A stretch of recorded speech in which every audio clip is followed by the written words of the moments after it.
अस्सलामुअलैकुम, आप देख रहे हैं समा। मैं हूँ इरम ज़ईम। बुलेटिन में खुश आमदीद। कराची वाले ओवर बिलिंग का अजाब क्यों भुगत रहे हैं? के इलेक्ट्रिक के साबिक चेयरमैन ने वजह बता दी। इकराम सहगल का कहना है कि के इलेक्ट्रिक कर्जों की अदायगी के लिए ओवर बिलिंग कर रही है। के मौजूदा CEO कंपनी चलाने के अहल नहीं। के इलेक्ट्रिक बिजली बेचने वाला इदारा है, बनाने वाला नहीं, मगर के इलेक्ट्रिक पावर प्लांट्स पर पैसे लगा रही है। समा के नुमाइंदे अहमद रहमान से साबिक चेयरमैन के इलेक्ट्रिक इकराम सहगल ने मजीद क्या बातें की, आइए सुन लेते हैं। आप अपनी बिल जाके देखें ना। अभी क्यों आपकी बिल बढ़ गई है? ये एक्सेसिव बिलिंग क्यों हो रही है? आपकी इसलिए हो रही है क्योंकि आपके पास आपके जो लोन्स हैं उसकी आपने इंटरेस्ट आपने वापस करनी है, उसकी प्रिंसिपल अमाउंट वापस करनी है। जब भी आप कोई पावर प्लांट वगैरह लगाते हैं तो आप समझे कि करीबन आप $1 मिलियन पर मेगावाट आप देते हैं, तो अगर आप 900 मेगावाट कर रहे हैं तो $700-800 मिलियन आप खर्च करेंगे। तो आप एक $1.5 बिलियन का डेट आप अपने पर चढ़ा रहे हैं और पहले ही आपके पास काफी कर्जा है। उसके बरक्स आपके पास दो प्लांट्स बिल्कुल नजदीक हैं, एक हब पावर प्लांट और दूसरा लकी पावर, जो आपको कम एक 1200 मेगावाट और एक 500 मेगावाट आपको इलेक्ट्रिसिटी दे सकता है। या आप जो पैसे लगाने चाहिए आपको डिस्ट्रीब्यूशन में, लाइनों के ऊपर और नीचे ट्रांसफार्मर्स के ऊपर अपनी लाइन ठीक करने के लिए वो वगैरह, ये तो आप पैसे खर्च कर रहे हैं पावर प्लांट लगाने के लिए, जब आपको पावर प्लांट जरूरत नहीं है। पावर प्लांट लगाने के लिए जो इन्होंने मशवरा किया, जिससे बात की, वहाँ पर इनके पास एक फॉरेन नेशनल है जो KE का भी वो है, एम्प्लॉय भी है, और वो इनके जो KES पावर उसका भी एम्प्लॉय है। ये कॉन्फ्लिक्ट ऑफ इंटरेस्ट है और मैंने आखिरी बोर्ड मीटिंग में उसको इजाजत भी नहीं दी थी उसके कहने पर, और उसकी बड़ी क्लोज लिंक्स हैं बाकी पावर कंपनीज के साथ। नेचुरली उसकी कोई नेशनल इंटरेस्ट की स्टेक नहीं है। देखिए, कोई भी बड़ा बिजनेसमैन यहाँ पर मुल्क में हो और इस लेवल के हो, उसकी तो ताल्लुकात होती है पॉलिटिशियन से, मुझे कोई शक नहीं। आरिफ नकवी साहब की जो थी वो उनकी अच्छी खासी होगी आसिफ जरदारी के साथ और MQM के साथ उस जमाने में। उसके बाद PML आई तो PML में भी उनकी थी, अच्छी थी इनके साथ, नवाज शरीफ के साथ। कुछ लोग उनके वो हैं, वो अभी भी गवर्नमेंट में है। ये कहना कि भाई इमरान खान की वजह से ये वो, मैं जो कुछ मैं जानता हूँ इमरान खान की वजह से नहीं होता है। जो होता है वो उनके नीचे होता है, और जरूर और बहुत सी चीजें उनके नीचे होती रहती हैं, और मैं समझता हूँ उसके ऊपर पर्दा नहीं जगाना चाहिए।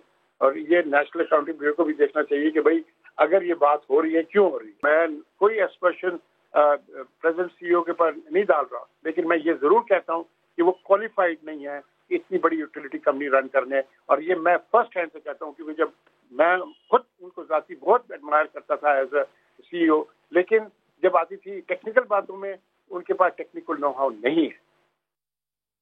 बिलावल भुट्टो जरदारी ने इल्जाम आयद किया है कि अबराज ग्रुप इमरान खान का फ्रंटमैन और उनका ATM है। PP चेयरमैन का कहना है FIA की रिपोर्ट में है ये अरबों रुपए की गैस चोरी कर रहे हैं। उन्होंने सवाल किया कि लंदन से इमरान खान और आरिफ अलवी को फोन कौन करता था। PTI का अपना, FIA का अपना रिपोर्ट कि इमरान खान का ATM, अबराज ग्रुप और के इलेक्ट्रिक का जो करप्शन है, ये रिपोर्ट दबाया गया है। इस पे कोई एक्शन नहीं लिया गया है। आज तक रियासत पाकिस्तान ATM, इमरान खान, अबराज ग्रुप को फैसिलिटेट कर रहा है, जिन पे इल्जाम है, संगीन इल्जाम है कि बिल गेट्स जैसे फाउंडेशन से वो चोरी करते। आज तक के इलेक्ट्रिक और अबराज ग्रुप का PTI का मुकमुका की वजह से वो कराची के अवाम के खून चूसते हैं। आज तक $1 नहीं दिया है। अरबों रुपए का गैस खा चुके हैं। उनका कोई एग्रीमेंट ही नहीं है गैस लेने का। बीवी के किताब में लिखा है कि ये फंड करता था, खुद मानता था कि मैं इमरान खान को फंड करता हूँ। जब ब्रिटेन में, UK में पकड़ा गया, फोन कॉल किसको कर रहा था? इमरान को और आरिफ अलवी को। आज तक कराची के अवाम को क्या अजाब में डाला हुआ है।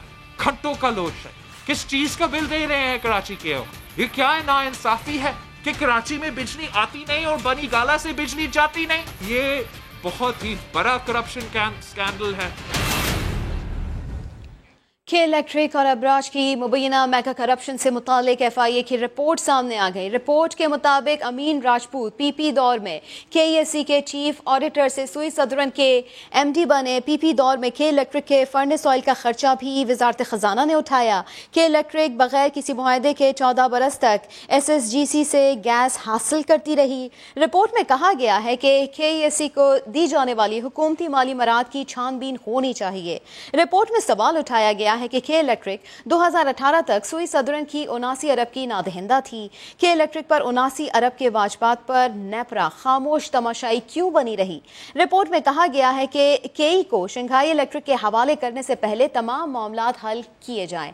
रिपोर्ट पर कोई दस्तखत या तारीख मौजूद नहीं है, जिससे कई सवालात उठ गए हैं। आपको बताते चले कि के इलेक्ट्रिक और अबराज की मुबैना मेगा करप्शन से मुतालिक FIA की रिपोर्ट सामने आ गई। रिपोर्ट के मुताबिक अमीन राजपूत PP दौर में KESC के चीफ ऑडिटर से सुई सदरन के MD बने। PP दौर में के इलेक्ट्रिक के फर्नेस ऑयल का खर्चा भी वजारत खजाना ने उठाया। के इलेक्ट्रिक बगैर किसी मुआहदे के 14 बरस तक SSGC से गैस हासिल करती रही। रिपोर्ट में कहा गया है कि KESC को दी जाने वाली हुकूमती माली मराद की छानबीन होनी चाहिए। रिपोर्ट में सवाल उठाया गया कि के इलेक्ट्रिक 2018 से सुई सदरन की 79 अरब की नादहिंदा थी। के इलेक्ट्रिक पर 79 अरब के वाजबात पर नेपरा खामोश तमाशाई क्यों बनी रही। शदीद गर्मी में कई घंटों की लोड शेडिंग सहने वाले शहरियों के लिए नया इम्तिहान शुरू। के इलेक्ट्रिक को बिजली की बंदिश के लिए नया बहाना मिल गया। तर्जुमान के इलेक्ट्रिक का कहना है कि एक यूनिट पर टेक्निकल फॉल्ट आने से बिजली की पैदावारी सलाहियत कम हो गई है। अशरफ खान रिपोर्ट करेंगे। कल से कराची में कोई भी गैर एलानिया लोड शेडिंग नहीं होगी। क्या ऐसा हो सकता है? लगता नहीं। कराची वालों, आप हाथ वाला पंखा संभालो। के इलेक्ट्रिक ने साफ साफ कह दिया, बिजली की पैदावारी सलाहियत में कमी की वजह से अब कम नुकसानात वाले इलाकों में लोड मैनेजमेंट होगी। तर्जुमान के इलेक्ट्रिक का कहना है कि बिन कासिम पावर स्टेशन 1 के एक यूनिट पर टेक्निकल फॉल्ट आ गया है। 123 मेगावाट कमी का सामना है, इसलिए रिहायशी सार्फिन को रिलीफ देने के लिए निफ सनती जोन्स में भी लोड मैनेजमेंट होगी। तर्जुमान के इलेक्ट्रिक का मजीद कहना है कि फॉल्ट दुरुस्तगी पर आरजी लोड मैनेजमेंट खत्म होगी, लेकिन ये फॉल्ट खत्म कब होगा बताना भूल गए। CEO के इलेक्ट्रिक मोनी सलवी तो पहले ही कह चुके हैं, लोड शेडिंग के खात्मे में अभी वक्त लगेगा। लोड शेडिंग कहो या लोड मैनेजमेंट, बिजली की बंदिश तो जैसे शहर कायद के बासियों का मुकद्दर बन गई। अशरफ खान, समा, कराची। पाकिस्तान स्टेट ऑयल ने कराची में लोड शेडिंग का जिम्मेदार के इलेक्ट्रिक को करार दे दिया। PSO का कहना है कि के इलेक्ट्रिक ने फर्नेस ऑयल की पेश की डिमांड भेजने के बजाय 9 माह की ताखीर की। इस्लामाबाद से वहाब कामरान की ये रिपोर्ट देखेंगे। रोशनियों के शहर में अंधेरे, तवील और गैर एलानिया लोड शेडिंग के हकायक सामने आने लगे। वफाकी हुकूमत के बाद PSO ने भी बिजली बहरान की जिम्मेदारी के इलेक्ट्रिक पर डाल दी। कंपनी पर फर्नेस ऑयल की डिमांड 9 माह की ताखीर से भेजने का इल्जाम। पाकिस्तान स्टेट ऑयल के मुताबिक कराची को बिजली फराम करने वाली कंपनी के इलेक्ट्रिक को फर्नेस ऑयल की जो डिमांड अप्रैल 2019 में भेजनी चाहिए थी, वो जनवरी 2020 में मौसूल हुई। जून 2019 के लिए भी डिमांड 15 दिन की ताखीर से भेजी गई। PSO का कहना है कि नवंबर 2019 से अप्रैल 2020 के दौरान के इलेक्ट्रिक की फर्नेस ऑयल की डिमांड 2,87,000 मैट्रिक टन थी, लेकिन कंपनी ने सिर्फ 1,30,240 मैट्रिक टन ऑयल लिया। PSO का मजीद कहना है कि के इलेक्ट्रिक की गफलत की वजह से फ्यूल सप्लाई मुतासिर हुई। कंपनी ने रवा माली साल के लिए भी अभी तक फर्नेस ऑयल की डिमांड नहीं भेजी। सरकारी गाड़ियां अफसरशाही के लिए माल गनीमत बन गई। 11 अफसरान महकमा जनरल एडमिनिस्ट्रेशन की 14 लग्जरी गाड़ियां ले उड़े। गाड़ियां वापस न करने वाले अफसरान को वार्निंग नोटिस जारी कर दिया गया है। इसी के ऊपर बात करेंगे समा के नुमाइंदे संजय साधवानी से। संजय, गाड़ियां वापस न करने वाले अफसरान में कौन कौन शामिल है? जी बिल्कुल, जब सरकारी माल हो तो दिल बेरहम हो जाता है। ऐसे ही सिंध के साबिक 11 अफसरान का दिल बेरहम हुआ है और सिंध हुकूमत की 14 लग्जरी गाड़ियां जो है वो अफसरान ने वापसी नहीं की हैं। गाड़ियां वापसी न करने वालों में जो है साबिक सेक्रेटरी कानून मंसूर अब्बास रिजवी, मिर्जा आमिर बेग, इसके अलावा साबिक एडिशनल सेक्रेटरी बदरुद्दीन शेख, अल्लाह रखी औकात के लिए नदीम जाफरी, अब्दुल वहाब सुमरो, मुत्तवा जमाल काजी समेत दीगर अफसरान हैं, जिन्होंने महकमा की जो है 14 सरकारी गाड़ियां हैं और तमाम गाड़ियां लग्जरी गाड़ियां हैं जो वापसी नहीं की हैं। जी बहुत शुक्रिया संजय, अपडेट किया आपने। नेशनल कमांड ऑपरेशन सेंटर ने ईद उल अजहा पर 700 मंडियां लगाने की मंजूरी दे दी। वफाकी वजीर मनसूबाबंदी असद उमर का कहना है कि मंडियों के औकात सुबह 6 से शाम 7 बजे तक होंगे। तयशुदा जवाबित पर अमल दरामद यकीनी बनाना होगा। लाहौर से मोहम्मद अली जड़ की रिपोर्ट देखेंगे। पंजाब समेत मुल्क भर में मवेशी मंडियां शहरों से बाहर लगाने की इजाजत। कोरोना SOPs और मुकर्ररा औकाते कार पर अमल दरामद यकीनी बनाना होगा। NCOC का इजलास लाहौर के ऐवान वजीर आला में हुआ। NCOC के चेयरमैन असद उमर की जेर सदारत इजलास में सूबाई चीफ सेक्रेटरीज ने वीडियो लिंक के जरिए शिरकत की। इजलास में बताया गया कि मुल्क भर में 700 मवेशी मंडियां लगाई जा रही हैं। ज़राए के मुताबिक मुकर्ररा हद से ज्यादा लोगों को मंडी आने की इजाजत नहीं होगी। मवेशी मंडियों में समाजी फासलों को यकीनी बनाया जाएगा और स्क्रीनिंग भी की जाएगी। इस मौके पर असद उमर ने कहा कि देहात और शहरों के दरमियान मवेशियों और अफराद की नकलो हरकत से कोरोना फैलने का खदशा मौजूद है। एहतियाती तदाबीर पर अमल करना होगा। इजलास में ब्रीफिंग देते हुए बताया गया कि मुल्क भर में 321 मकामात पर स्मार्ट लॉकडाउन जारी है। स्मार्ट लॉकडाउन के जरिए 3 लाख अफराद को कोरोना से बचाया गया है। साथी रिपोर्टर दानियाल उमर के साथ मोहम्मद अली, समा, लाहौर। मवेशी मंडी शाम 7 बजे तक खोलने के हुकूमती अहकामात हवा में उड़ गए। कराची में मवेशी मंडी रात गए तक खुली है। मंडी इंतजामिया का कहना है कि शाम 7 बजे मंडी बंद करने से मुतालिक कोई नोटिफिकेशन मौसूल नहीं हुआ। बात करेंगे समा के नुमाइंदे साद साबरी से। साद, क्या मंडी अब तक खुली है? इंतजामिया क्या कहती है? जी बिल्कुल, कोरोना वायरस के पेश नज़र मुल्क भर में जितनी भी मवेशी मंडियां हैं, वफाकी हुकूमत ने ये फैसला किया है वो तमाम मवेशी मंडी सुबह 6 बजे खोली जाएंगी और शाम 7 बजे बंद कर दी जाएंगी। इस फैसले को मवेशी मंडी के कराची के जो इंतजामिया है जो वो कैसे देखते हैं? हम 24 आवर्स पे जब ये है तब हम 40 to 50% SOPs में यहाँ फॉलो करा पा रहे हैं और लोगों से रिक्वेस्ट कर पा रहे हैं कि वो अमल करें। अभी भी 40 to 50% आवाम ऐसी है जो SOPs की खिलाफ वर्जी कर रही है, इन पर हम एक्शन भी ले रहे हैं। लेकिन जब इसको टाइम स्पैन हम और कम कर देंगे तो हमारे लिए इसको फॉलो कराना इम्पॉसिबल हो जाएगा। जी बिल्कुल, आपने देखा कि मंडी इंतजामिया का ये कहना है कि अगर औकात कार को 12 घंटे तक महदूद कर दिया जाता है तो लोगों के रश लगने का खतरा जो है वो बढ़ जाएगा। इनकी अपील है कि हुकूमत इस फैसले पर नजरसानी करे और तमाम तर SOPs पर अमल दरामद करते हुए मंडी को खुला रहने की इजाजत दी जाए। जी साबरी अपडेट कर रहे थे। मुल्तान में ईद कुर्बा के लिए जानवरों की खरीदारी जारी है। शहरी ने राजनपुरी नस्ल के 10 तगड़े बकरे खरीद लिए जिनकी खूब खातिर मदारत भी हो रही है। मोहसिन अली की रिपोर्ट। ईद से कबल मुल्तान में राजनपुरी बकरों की एंट्री ने धूम मचा दी। सुन्नत इब्राहिमी की अदायगी के लिए मुल्तान के शहरी मोहम्मद आमिर ने 10 राजनपुरी नस्ल के तगड़े बकरे खरीद लिए जो बच्चों की तवज्जो का मरकज बने हुए हैं। बकरे बहुत अच्छे थे, बहुत प्यारे हैं, मारते भी नहीं है। पूरे मुल्तान में ऐसे बकरे नहीं मिले। इसके साथ सेल्फियां ली हैं, वीडियो बनाई है, बहुत अच्छे बकरे हैं। ऊंचा कद, रंगत सफेद, शहाना खुराक के साथ साथ आला नस्ल के बकरों को गर्मी से बचाने के लिए एयर कूलर का इंतजाम भी किया गया है। दूध वगैरह देते हैं और गंदम होती है तो घास होते हैं। ईद कुर्बान के लिए लाए गए इन बकरों के खूब नाजो नखरे उठाए जा रहे हैं। कैमरामैन अदनान सियाल के साथ मोहसिन अली, समा, मुल्तान। बदनाम ज़माना लियारी गैंग के सरगना उज़ैर बलोच अपने इकबाली बयान से मुकर गए। इंसदाद दहशतगर्दी की अदालत में कहा, अल्लाह को हाजिर और नाजिर जानकर कहता हूँ कोई कत्ल नहीं किया, बेगुनाह हूँ। इरफान हक रिपोर्ट करेंगे।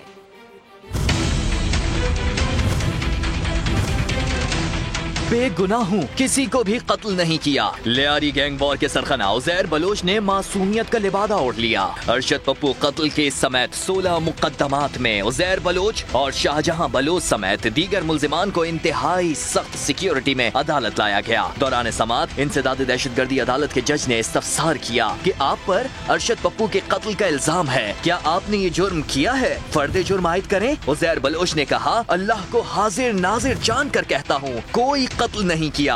अदालत ने पूछा कि आपने इकबाली बयान कलमबंद कराया है, जिस पर उज़ैर बलोच ने कहा उसका कोई बयान कलमबंद नहीं हुआ, मजिस्ट्रेट ने गलत बयानी की है, मेरे साथ जालसाजी हो रही है। अदालत ने मुल्जिम को मुखातिब करते हुए कहा कि जो बयान आप यहाँ दे रहे हैं कल हाई कोर्ट जाकर उससे भी मुकर जाएंगे। इस सवाल पर उज़ैर बलोच ने कोई जवाब नहीं दिया। वकील सफाई की अदम हाजिरी के बायस समाअत जुलाई के आखिरी हफ्ते तक मुलतवी कर दी गई। हम अकेले थोड़ी उज़ैर के दर पर गए थे, नून लीग भी गई थी। पीपी रहनुमा शर्जील इनाम मेमन की प्रोग्राम नदीम मलिक लाइफ में गुफ्तगू। नून लीग के मुसद्दिक मलिक ने जवाबन कहा कि जब हुकूमतें फेल हो रही हो तो इलाके के लोग अपने मसाइल हल कराने के लिए बदमाश टाइप के लोगों को तलाश करते हैं। PTI के वलीद इकबाल बोले, जराइम पेशा अनासिर और सियासतदानों का गठजोड़ किसी सूरत नहीं होना चाहिए। आप उज़ैर के घर क्यों गए थे आप शर्जील साहब? कौन सी पार्टी नहीं गई थी? नून लीग के लोग गए थे। नून लीग से कौन कौन गया था? गौस अली शाह गए थे या कोई और गया? गौस अली शाह साहब की तस्वीर। ये सियासी लोगों का क्यों मजबूरी है जी कि किसी न किसी उज़ैर से या रॉ से ताल्लुकात उनके जरूर होने चाहिए? जब रियासत कमज़ोर और फेल हो रही होती है तो अपने काम जो इलाके के करवाने के लिए ज़्यादातर आप देखेंगे कि मजबूत लोग जो हैं उनको इलाके के लोग उनसे रुजू करते हैं, जो ज़रा बदमाश टाइप होते हैं। एब्सोल्युटली जी, ऑर्गेनाइज्ड क्राइम और पॉलिटिक्स का रिश्ते को तोड़ने की ज़रूरत है। नहीं होना चाहिए, बिल्कुल नहीं होना चाहिए। अमन कमेटी से राब्ते की कभी कोशिश नहीं की। गवर्नर सिंध इमरान इस्माइल ने सईद गनी के तमाम इल्जामात को झूठ करार दे दिया, लेकिन सईद गनी अपनी कही हर बात पर अब भी कायम है। उन्होंने इमरान इस्माइल को मुनाजरे का चैलेंज दे दिया।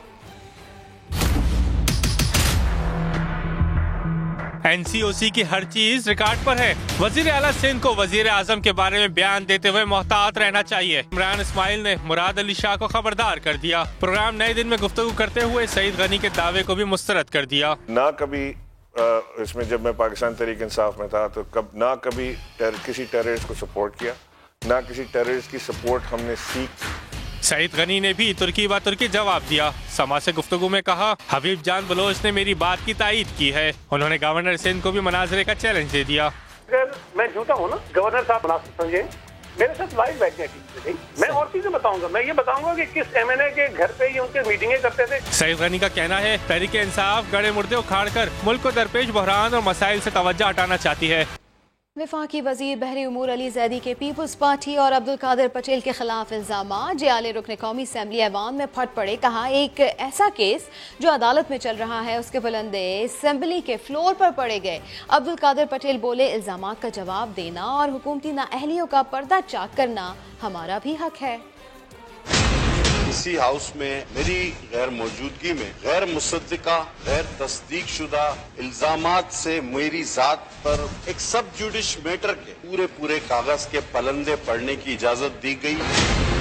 मैं कोई गैर पार्लिमानी रवायत कायम नहीं करना चाहता। अगर इतने सारे इल्जामात लगाए गए हैं तो एक गैर जानिबदार स्पीकर होने के नाते आप मुझे भी 5 मिनट देंगे कि मैं अपनी बात कर सकूं। समझ में नहीं आ रहा सर कि ये हुकूमत किस तरह चल रही है। और अगर ये सब कुछ इसलिए होता है और ये इल्जामात इसलिए लगते हैं कि मैं इस हुकूमत की नाअहली और नालायकी को बार बार गिनवाता नहीं रहूं, तो ये ख्वाब खरगोश वाली बातें खाम ख्याली है। मैं कल भी कहता रहा हूं, मैं आज भी कहूंगा और हमेशा कहता रहूंगा। इस असेंबली ने 20 से ज्यादा वजीर आजम आए और चले गए। उन 20-22 वज़ीर आज़म में सबसे ज्यादा अपनी बातों से मुकर जाने वाला और यूटर्न लेने वाला वजीर आज़म कौन? सर, आज आपसे इथियोपिया कोरोना का टेस्ट मांग रहा है। आपको इथियोपिया ने कंट्रोल लिस्ट में डाला है। आज आपकी कौमी टीम अफगानी एयरलाइन में सफर कर रही है। ये पाकिस्तान की इज्जत आपने कराई है। बिलावल भुट्टो ने PTI सरकार को तारीख की सबसे करप्ट हुकूमत करार दे दिया है। सिंध असेंबली में न्यूज कॉन्फ्रेंस में कहा, ये हम नहीं कह रहे, ट्रांसपेरेंसी इंटरनेशनल कह रही है, PTI का अपना ऑडिटर जनरल कह रहा है। चेयरमैन पीपल्स पार्टी ने कहा कि पंजाब में करप्शन का जादू चल रहा है।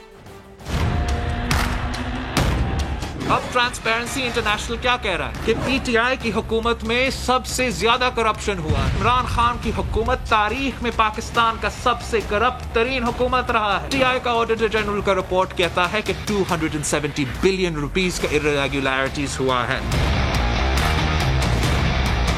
इमरान खान वो सियासतदान है जिसने हर एमनेस्टी स्कीम का फायदा लिया। मुशर्रफ का पहला NRO किसके लिए था? इमरान के लिए था। अलीमा खान आप भूल गए हो? सिलाई मशीन से न्यूयॉर्क में अमीराते खड़े हो रहे हैं। आज तक का है मनी ट्रेल कहीं नहीं। अलीम खान नैब के थ्रू बहुत सियासतदान खुद मनी लॉन्ड्रेड हो गया था। मनी ट्रेल कहाँ है? केस कहाँ है? सिलसिला कहाँ तक पहुंचेगा? का हर वजीर पे इल्जाम है। नैब का पेश सर का पाव का ड्रामा आज तक स्पेशल असिस्टेंस तक भी नहीं पहुंच सकता है। जहांगीर तरीन तो पहले से ना अहल था, तब वो भी भगोरा बन गया है और नैब से चुप रहा है लंदन में। पोलियो में करप्शन, हज में करप्शन, PIA में इतना करप्शन कि उन्होंने PIA को बिठा दिया है। पूरा पंजाब जादू और करप्शन से चल रहा है। हर डिस्ट्रिक्ट, हर DC, हर ठेका, हर ओहदा, हर अपॉइंटमेंट आप पूछे कौन अपॉइंट करता है और पैसा कहाँ जाता है। मिलियन ट्री सुनामी में करप्शन, मालूम जब्बा में करप्शन। KPK ने तो करप्शन का रिकॉर्ड्स तोड़ दिया। वहाँ के लोग शर्मिंदा हो गया कि आपने इतना करप्शन कैसे कर दिया। इमरान खान ने खुद करप्शन किया। मीडिया चुप, नैब चुप, इलेक्शन कमीशन इस पर डेट पर दे कि ये तो कोई सो मोटो नहीं। शुगर पे करप्शन, आटा पे करप्शन, तेल पे करप्शन, हर पाकिस्तानी का जेब पे डाका। मीडिया खामोश, हम करप्ट है, ये फरिश्ते तो सिलेक्टर्स है, उनको भी जवाब देना पड़ेगा। नैब चेयरमैन को कोई शर्म नहीं आता, हर दिन TV पे आता है, बक करता है, और जिनके खिलाफ उसने खुद कहा था अब यहाँ देख लूंगा, आज तक इसने केस नहीं की। BRT पे ये सबसे मजेदार करप्शन का एक व्हाइट एलिफेंट। अली जैदी के जो फ्रंटमैन है वो कंट्रैक्टर है BRT। पैसा तो अली जैदी बनाता है इमरान खान का किचन चलाना, इमरान खान का इलेक्शन और PR कैंपेन चलाना। BRT पे स्टे हटाओ, नैब का केस चलाओ और पकड़े जिसने करप्शन किया है KPK के अवाम का पैसा के साथ। किसी ने इनके मुंह पर डाला नहीं है कितना करप्शन हो रहा है रेलवे, कितना करप्शन हो रहा है पोस्ट ऑफिस। हमारा नैब और हमारे इदारे वफाकी करप्शन को फैसिलिटेट करते हैं। तहरीक इंसाफ ने बिलावल भुट्टो के इल्जामात की मजम्मत करते हुए सख्त रद्द अमल दिया है। वफाकी वज़ीर इत्तलात शिबली फराज कहते हैं PP चेयरमैन फ्रस्ट्रेशन का शिकार हो चुके। मुराद सईद का कहना है कि करप्शन, भत्ताखोरी और कत्लो गारतगरी जियालों की पहचान बन चुका है। उनके सदके भी जाली अकाउंट से दिए जाते थे। PTI रहनुमाओं का बिलावल पर पलट कर वार। वफाकी वजीर इत्तलात शिबली फराज कहते हैं वजीर आजम पर करप्शन का इल्जाम लगाकर बिलावल ने खुद अपना मजाक बनवाया। सियासी फ्रस्ट्रेशन का शिकार हैं, उनके पास कोई एजेंडा है नहीं, उनकी फैमिली पे काफी सवालात हैं, वो उनका जवाब दें बजाय इसके कि वो ऊट पटांग बातें करें। मुराद सईद ने कहा कि GIT सामने आने पर PP क़यादत की चीखें निकल रही हैं। कमीशन, भत्ताखोरी, कत्ल गारतगरी, मैं भी आपके सामने रिपोर्ट रखूंगा, ये तमाम आपकी पहचान बन चुकी है। सदके के बकरे होते हैं वो भी फेक अकाउंट से। फयाजुल हसन चौहान ने PP क़यादत को आड़े हाथों लिया। सीटियां पकड़ो तो सीटियां इनकी निकलती हैं और ये जो सीटियां और इनकी चीखें हैं वो मरीज तक सुनाई देती हैं। सूरत हाल ये है कि दिन ब दिन शिकंजा इनका कसा जा रहा है। फैसल जावेद ने कहा PP के इक़्तिदार में अवाम गरीब और हुक्मरान अमीर हुए।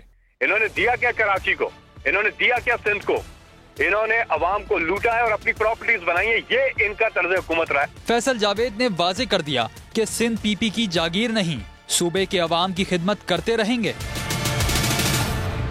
NFC अवार्ड में तरमीमी बिल के लिए सेनेट में तहरीक पेश। अपोजिशन जमातों ने खुलकर मुखालफत कर दी। मामला 18वीं तरमीम पर शब खून और पार्लियामान पर हमले की कोशिश करार दे दिया।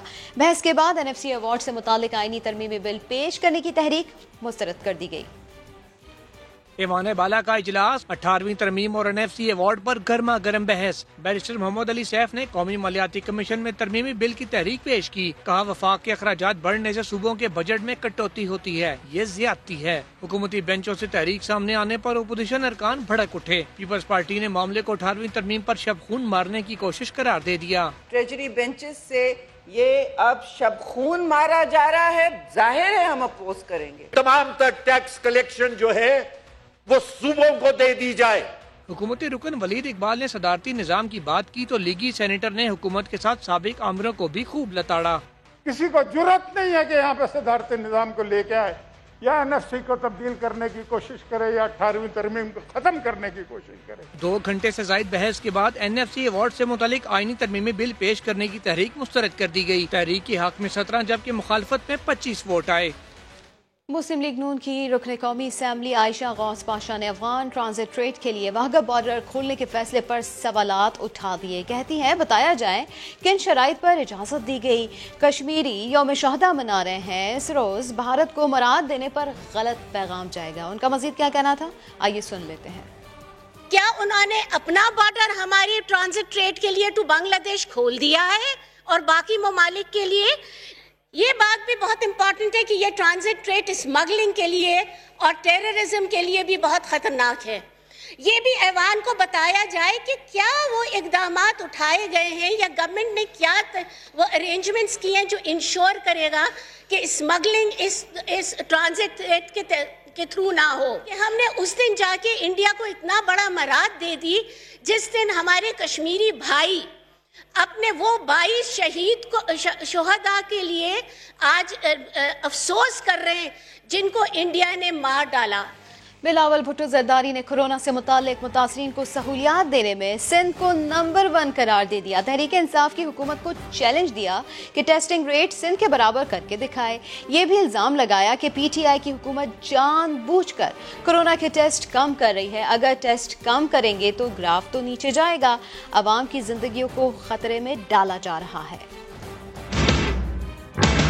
टेस्टिंग टेस्टिंग टेस्टिंग पहले दिन से पूरा दुनिया हमें कह रहा है और उसने भी ये नालायक हुकूमत कॉम्प्रोमाइज कर जानबूझ के अपना टेस्टिंग कम कर रहे हैं। ये पाकिस्तान के अवाम की जिंदगी और सेहत को खतरा में मजीद खतरा में डाल रहे हैं। एक साजिश के तहत आप अपना टेस्टिंग कैपेसिटी कम करते हो तो फिर ये अपने अवाम के खिलाफ साजिश। जितने भी आप अपना वज़ीर आज़म समेत कितने वज़ीर होंगे वो अगर वो अपने आप का मजाक बना रहे हैं जब वो कहते हैं कि हमारा ग्राफ नीचे जा रहा है। अगर आप टेस्टिंग बंद करेंगे तो ग्राफ नीचे जाएगा। आज हम उनको एक नया चैलेंज पंजाब हो या KP, आपका per capita testing rate Sindh का बराबर को लेकर आए। कहते हो आप दुनिया को लीड कर रहे हो। अगर आप दुनिया को लीड कर रहे हो तो आपका कोशिश होना चाहिए कि हर जो मुतासरीन है उसका आइडेंटिफाई करें। सिंध का पर कैपिटा टेस्टिंग जो पाकिस्तान के हर सूबा से आगे है उसका जरा मुकाबला करके दिखाएं। बिलावल भुट्टो जरदारी के चैलेंज पर रहनुमा PTI शहबाज गिल कहते हैं बिलावल सिंध में कोरोना टेस्टिंग की जिस सलाहियत का दावा कर रहे हैं वो वफाक ने ही फराहम की। सिंध में लॉकडाउन के बावजूद कोरोना तेजी से फैला। ज्यादा मुतासरीन सामने आएंगे तो टेस्ट भी ज्यादा करने होंगे। शहबाज गिल समा से गुफ्तगू कर रहे थे। बिलावल सियासी तौर पर इस टाइम फ्रस्ट्रेटेड हैं, लॉस्ट हैं। जो टेस्टिंग कैपेसिटी जिसका वो इतना बड़ा दावा कर रहे हैं वो टेस्टिंग कैपेसिटी भी वफाक ने ही प्रोवाइड की थी। तो अगर सिंध में सबसे ज्यादा जो स्प्रेड ज्यादा होगा तो टेस्ट भी ज्यादा करने की जरूरत पड़ेगी। तो इसमें शर्म की बात है, वो फख्र की बात तो नहीं है। शर्म की इसलिए है कि ये पहले दिन से कह रहे थे कि हमने सख्त लॉकडाउन किया है, उसके बावजूद वहां पर स्प्रेड ज्यादा हुआ है और अगर स्प्रेड ज्यादा हुआ है तो आपको वहां पे टेस्टिंग ज्यादा करनी पड़ रही है। तो ये तो बिलावल साहब आपको शर्म आनी चाहिए कि आप इसको कर्टेल नहीं कर सके।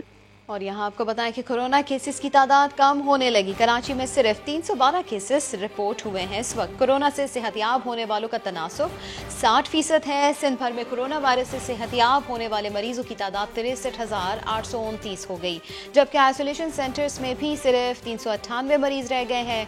मुख्तलिफ अस्पतालों में 722 अफराद ज़ेरे इलाज हैं। गुज़िश्ता 24 घंटों में सिंध में 8,929 अफराद के टेस्ट किए गए, जिसमें 1,079 अफराद का टेस्ट मुस्बत आया। दुनिया के कई ममालिक में तबाही फैलाने के बाद कोरोना का जोर टूट रहा है, मगर कई ममालिक में अब भी कोरोना तेजी से फैल रहा है। आइए हम आपको बताते हैं कि दुनिया के वो कौन से 10 ममालिक हैं जहां इस वक्त कोरोना के सबसे ज्यादा एक्टिव केसेस हैं। तो सबसे पहले पाकिस्तान की बात करेंगे, जहां कोरोना की सूरत हाल काबू में आने लगी है। मरीजों की तादाद में मुसलसल कमी वाक़ हो रही है। वतन अजीज एक्टिव केसेस के लिहाज से दुनिया में 8वें नंबर पर है। पाकिस्तान में कोरोना के एक्टिव केसेस की तादाद कम होकर 84,000 रह गई है। एक्टिव केसेस की फहरिस्त में अमेरिका सबसे आगे है। यहाँ एक्टिव केसेस की तादाद 17,60,000 के करीब है। इसी तरह ब्राजील दूसरे नंबर पर है। यहाँ एक्टिव केसेस 5,80,000 से तजावुज कर चुके हैं। पड़ोसी मुल्क भारत की अगर हम बात करें तो भारत में कोरोना अब भी आउट ऑफ कंट्रोल है। यहाँ कोरोना मरीजों की तादाद 3,05,000 से तजावुज कर चुकी है। जनाब, भारत में रोजाना हजारों केसेस और सैकड़ों अमवात सामने आ रही हैं। एक्टिव केसेस में रूस का नंबर 4 है, जहां कोरोना के एक्टिव मरीज 2,18,000 हैं। इसी तरह जनूबी अफ्रीका में कोरोना मरीजों की तादाद 1,37,000 से जायद है। पेरू लिस्ट में 6ठे नंबर पर है, जहां कोरोना से लड़ने वाले मरीजों की तादाद 97,000 से तजावुज कर चुकी है। बांग्लादेश में भी वबा तेजी से फैल रही है। यहाँ एक्टिव केसेस 86,000 से बढ़ चुके हैं। 81,000 मरीजों के साथ कोलंबिया 90, जबकि मैक्सिको तकरीबन 80,000 एक्टिव मरीजों के साथ 10वें नंबर पर मौजूद है। शादी हॉल्स की बंदिश के खिलाफ मुल्क के मुख्तलिफ शहरों में एहतजाजी मुजाहिरे किए गए। मालकान ने हुकूमत से माली मुआवनत की अपील कर दी। मुतालबा किया कि SOPs के तहत कारोबार खोलने की इजाजत दी जाए। मुल्क भर में शादी हॉल मालिकान का एहतजाज, कारोबार खोलने की इजाजत मांग ली। कराची प्रेस क्लब पर शादी हॉल मालिकान ने मुतालबात के हक में मुजाहिरा किया। इंतजामिया ने मुजाहिरीन को वजीर आला हाउस जाने से रोक दिया। लाड़काना में शादी हॉल्स एसोसिएशन के तहत ढोल की थाप पर रैली निकाली गई।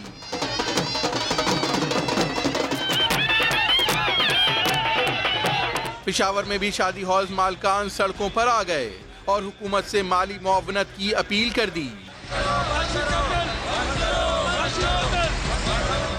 कोयटा में भी शादी हॉल्स और रेस्टोरेंट्स की बंदिश के खिलाफ मुजाहिरा हुआ। कोयटा में कोई 250 शादी हॉल से मेरी चाल से इनमें तकरीबन कोई कम से कम जो इनके मुलाजिमीन है 30 से लेकर 150 बंदे काम करते हैं। अभी आप खुद अंदाजा लगाएं, मालकान हमसे किराए मांग रहे। उधर रहीम यार खान में भी रैली निकाली गई। मुजाहिरीन ने SOPs के तहत शादी हॉल्स फौरी खोलने का मुतालबा किया है। सदर शादी halls owners association Rana rice का कहना है, इंतजामिया से मुज़ाकरात नाकाम हो गए। हमने मुश्तरका फैसला किया है कि 2 अगस्त से तमाम शादी हॉल्स SOPs के साथ खोल देंगे। मुज़ाकरात नाकाम हो गए और अब हमारी कमेटी ने हमने फैसला किया है, हम 2 अगस्त से खुद से तमाम शादी हॉल खोलने का फैसला किया है हमने। अब हम अपने ना ही लेबर को ना ही अपनी अलाइड इंडस्ट्री को भूखा मरता नहीं देख सकते। देखिए, हम कमिश्नर कराची के ऑफिस में गए ज़रूर थे, वहाँ 1 घंटे इंतज़ार के बाद हमें ये बोला गया कि आपसे हम कल मुलाकात करेंगे। हमसे मिलना भी गवारा नहीं किया उन्होंने। एक बार फिर से बिलावल भुट्टो की प्रेस कॉन्फ्रेंस की बात करेंगे, जिसके दौरान कई बार जबान ने बिलावल भुट्टो का साथ ना दिया। कहीं जबान फिसल गई तो कहीं अटक गई, कभी वज़ीर आज़म के नाम पर लड़खड़ाए तो कभी आसिफ अली ज़रदारी का नाम भी ठीक से अदा ना कर सके। कैसे आप खैरियत से? सदर ज़रदारी ने कहा ये जो सदर आसिफ अली ज़रदारी इमरान खान को ये समझना चाहिए कि वो कितने खुशकिस्मत है। अगर इस नालायक जो वजीर आज़म है हमारा, ये वो वजीर आज़म है जिसने मोदी हम सब पे फर्ज है कि हम ये नाइंसाफिया के बारे में बात भी करें। इंसान हर खान का फसल अब खतरा में है। लोगों से ठुमका नहीं चल रहा, ठुमका नहीं चल रहा। फिल वक्त इतना ही। ब्रेक के बाद हाजिर होंगे हेडलाइंस के साथ। आप देखते रहिए समा।